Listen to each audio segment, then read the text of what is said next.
Assalamualaikum warahmatullahi wabarakatuh. Perkenalkan, nama saya Karlina, NPM 191063108822, kelas 4B, Prodi Pendidikan Bahasa dan Sastra Indonesia, Fakultas Keguruan dan Ilmu Pendidikan, Universitas Singapura Perbangsa Karawang.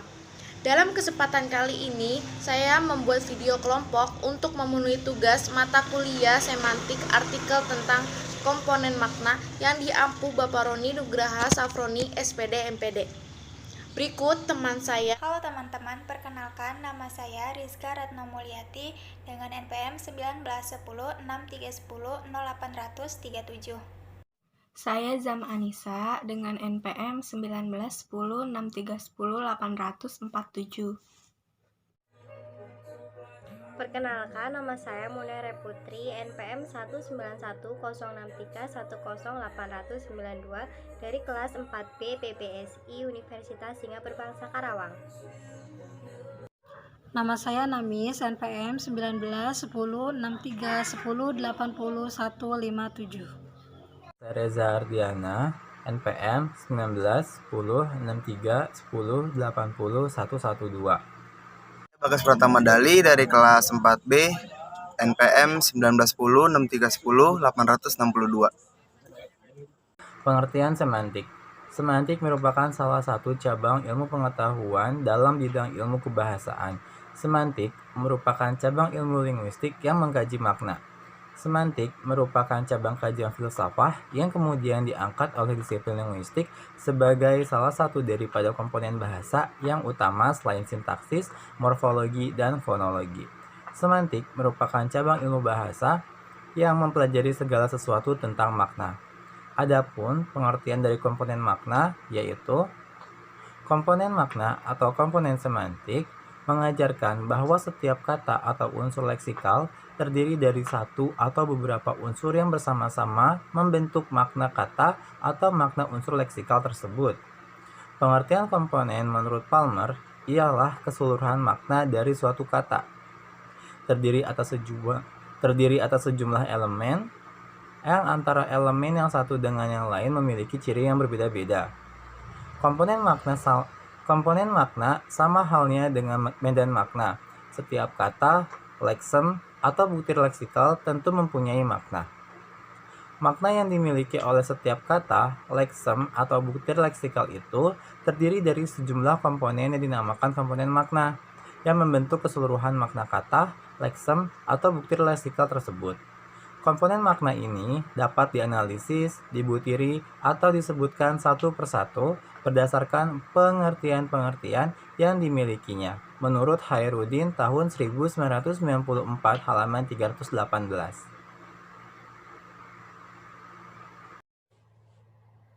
Analis komponen makna dapat dimanfaatkan sebagai berikut. 1. Untuk mencari perbedaan dari bentuk-bentuk yang bersinonim. Misalnya, kata ayah dan bapak adalah dua kata yang bersinonim. Dua kata yang bersinonim maknanya tidak persis sama, tentu ada perbedaan makna.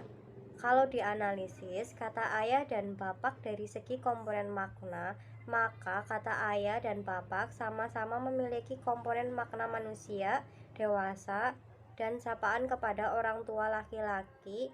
Bedanya, kata ayah tidak memiliki sapaan kepada orang yang dihormati, sedangkan kata bapak memiliki komponen makna sapaan kepada orang yang dihormati.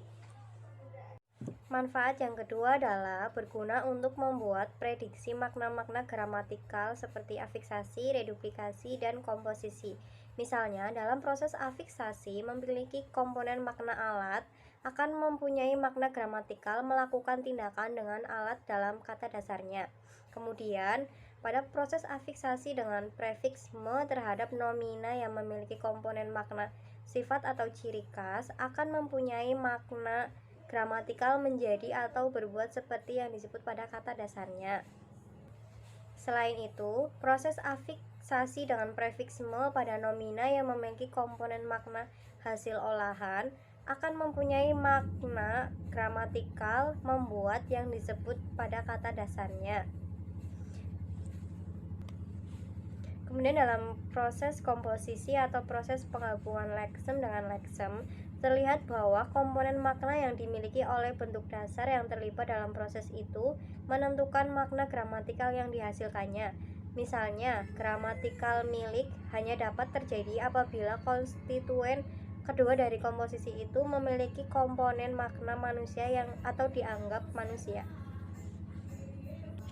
Manfaat yang ketiga adalah bermanfaat untuk meramalkan makna gramatikal. Dapat juga dilihat dari proses reduplikasi dan proses komposisi.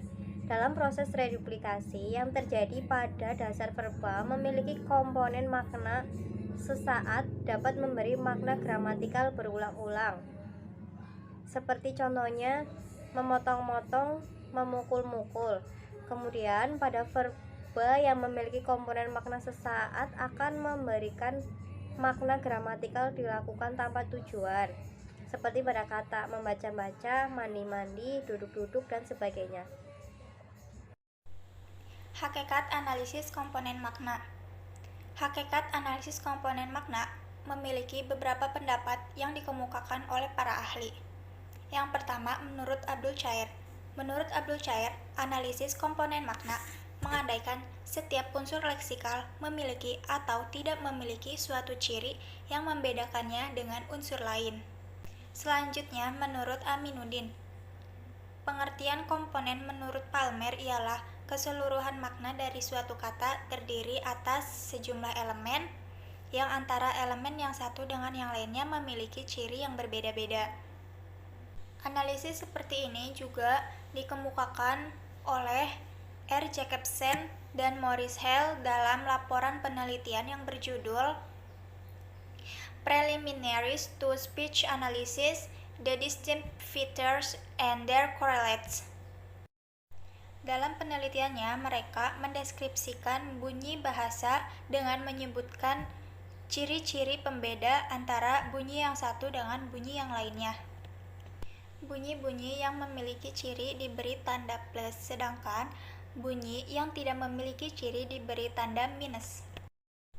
Menurut para ahli, konsep analisis ini disebut juga dengan analisis biner. Kemudian diterapkan juga untuk membedakan makna suatu kata dengan kata yang lain. Dari beberapa hakikat komponen analisis makna yang dikemukakan oleh para ahli, dapat disimpulkan bahwa analisis komponen makna memiliki ciri-ciri yang berbeda dalam setiap bunyi leksikal. D. Analisis komponen makna. Dalam menganalisis komponen makna, terdapat 4 hal yang perlu diperhatikan. Yang pertama, pembeda makna dan hubungan antar komponen makna. Yang kedua, langkah analisis komponen makna. Yang ketiga, hambatan analisis komponen makna. Dan yang keempat, prosedur analisis komponen makna.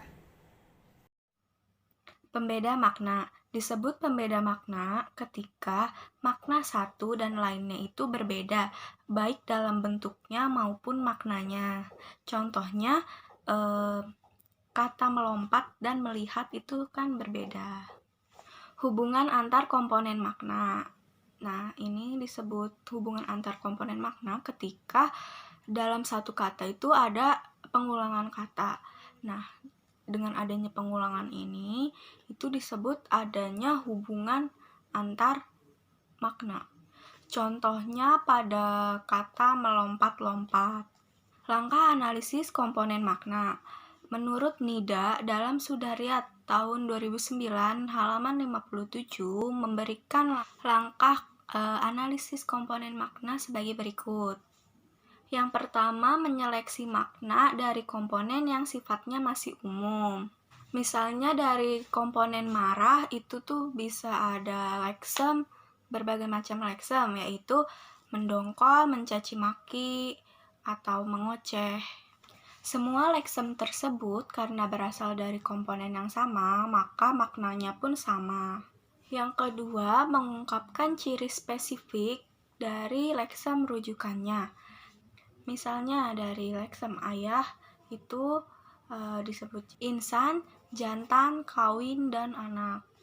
Yang ketiga, menentukan komponen yang dapat digunakan dalam setiap kata.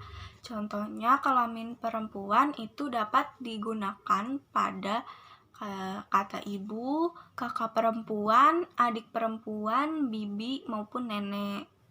Yang keempat, menentukan komponen diagnostik dari setiap kata.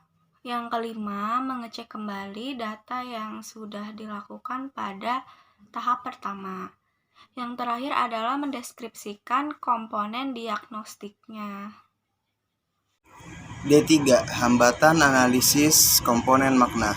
Dalam menganalisis komponen makna, terdapat beberapa kesulitan atau hambatan sebagai berikut. Pateda 2001-274. Yang pertama, lambang yang didengar atau dibaca tidak diikuti dengan unsur-unsur suprasegmental dan juga unsur-unsur ekstralinguistik.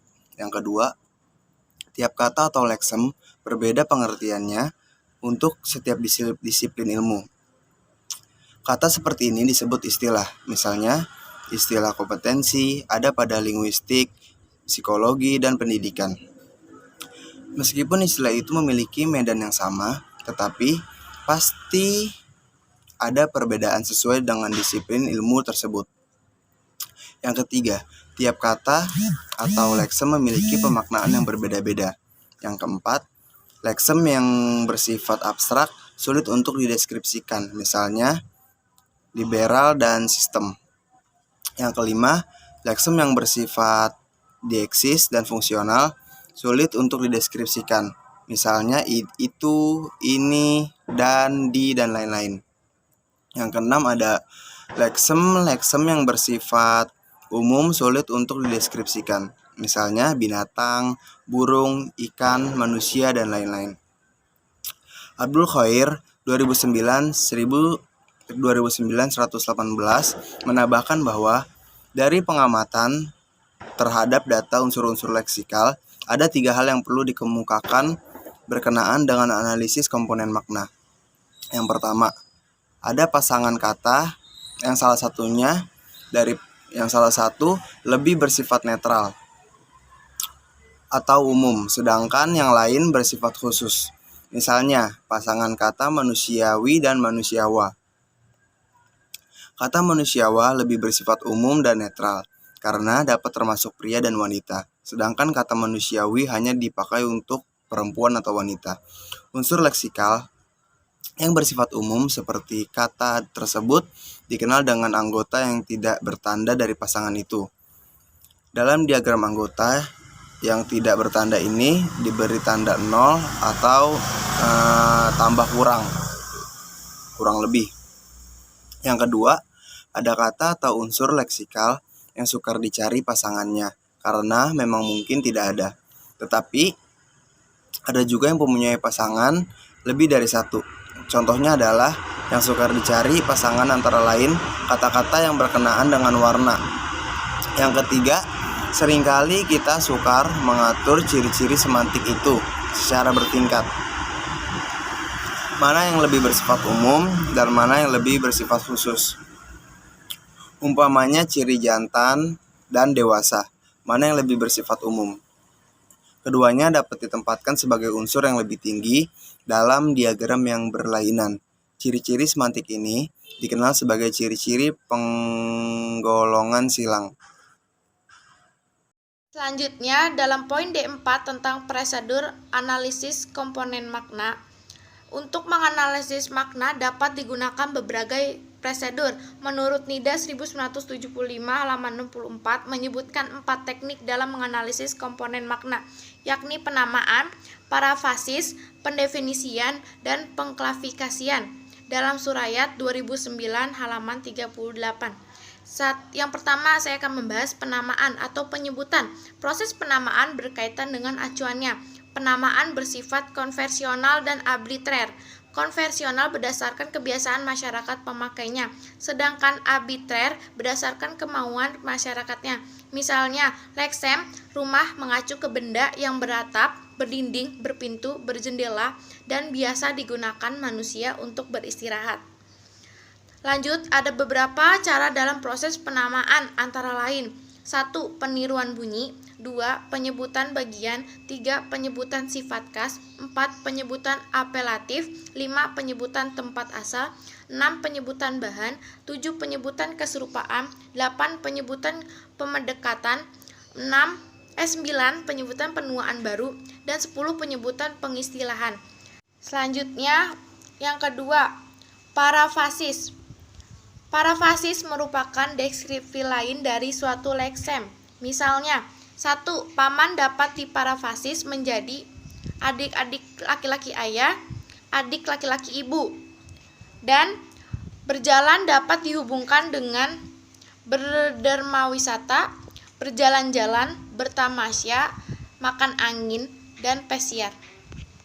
Selanjutnya yang ketiga, pengklasifikasian. Pengklasifikasian dalam cara memberikan pengertian pada suatu kata dengan cara menghubungkan kata yang satu dengan kata yang lain.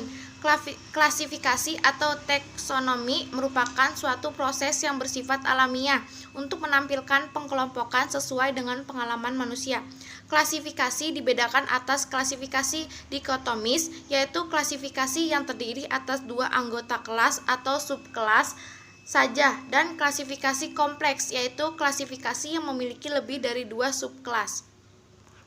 Lanjut yang keempat, tentang pendefinisian. Pendefinisian adalah suatu proses pemberian pengertian pada sebuah kata dengan penyampaian seperangkat ciri pada kata tersebut, supaya dapat dibedakan dari kata-kata lain, sehingga dapat ditempatkan dengan tepat dengan sesuai dengan konteksnya. Manfaat analisis komponen makna. Menurut Cat and Fodor, Gerald G. Cat mengungkapkan bahwa pemahaman komponen semantik dapat berperan dalam upaya untuk menyampaikan atau memahami pesan lewat penguraian fitur semantik suatu utterance. Selain itu, komponen semantik juga dapat berperan dalam upaya untuk memproduksi kalimat-kalimat baru, sehingga berbagai struktur sintaktik dan juga fonologisnya dapat dikembangkan dan diwujudkan. Analisis komponen makna juga dapat dimanfaatkan yang pertama untuk mencari perbedaan dari bentuk-bentuk yang bersinonim. Yang kedua, berguna untuk membuat prediksi makna-makna gramatikal, afiksasi, reduplikasi, dan juga komposisi. Dan yang ketiga, yaitu bermanfaat untuk meramalkan makna gramatikal yang terjadi pada saat proses reduplikasi dan juga proses komposisi.